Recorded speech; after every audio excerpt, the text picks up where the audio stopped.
Hi children, fourth class పిల్లలందరికీ good morning నాన్న. మనం ఫోర్త్ క్లాస్లో 6th లెసన్ గ్రామర్ పార్ట్ మొత్తం కంప్లీట్ చేసుకున్నాం కదా నాన్న. కాలాలంటే ఏంటి, అవి ఎన్ని అని కూడా చక్కగా మనం తెలుసుకున్నాం నాన్న.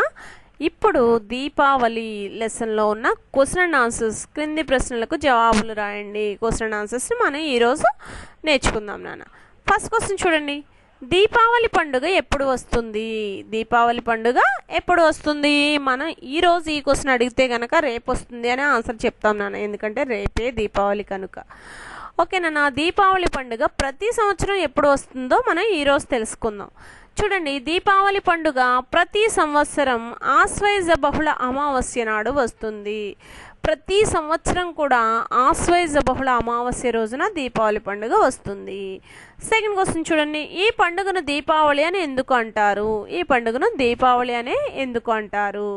దీపావళి అంటే దీపాల వరుస అని అర్థం. దీపావళి అంటే దీపాల వరుస అని అర్థం. ఈ పండుగ నాడు హిందువులందరూ తమ ఇళ్ల ముందు దీపాలను వెలిగించి వరుసగా ఉంచుతారు. అందుకని ఈ పండుగను దీపావళి అంటారు. దీపావళి అంటే దీపాల వరుస అని అర్థం. ఈ పండుగ నాడు హిందువులందరూ కూడా తమ ఇళ్ల ముందు దీపాలను వెలిగించి వరుసగా ఉంచుతారు. అందుకని ఈ పండుగను దీపావళి అంటారు నాన్న. మనం 1-2 క్వశ్చన్స్ ఈరోజు నేర్చుకుందాం నాన్న. చక్కగా ఫస్ట్ క్వశ్చన్ రాసి జవాబు రాసి దాని కింద 1 లైన్లు ఇచ్చేసి సెకండ్ క్వశ్చన్ రాసి దానికి సంబంధించిన జవాబు రాస్తారనుకుంటున్నాను.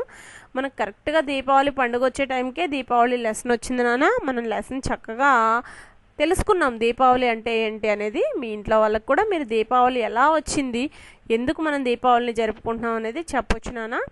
ఓకే, రేపే దీపావళి నాన్న. మనం ఈరోజు దీపావళిలో క్వశ్చన్స్ చదువుకుంటున్నాం.